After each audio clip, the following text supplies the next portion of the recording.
Welcome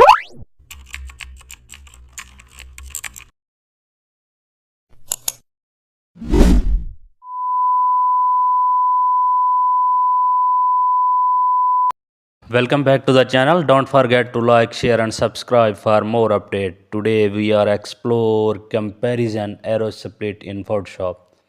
Create a new document and select the custom shape tool. Also choose a double arrow split shape and draw the shape horizontally. No change, fill color to dark gray. Duplicate the shape.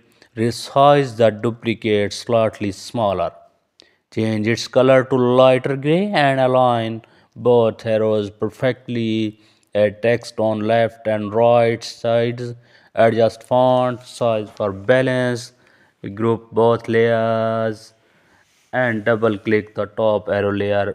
Also add subtle drop shadow, then press OK. Zoom out to preview.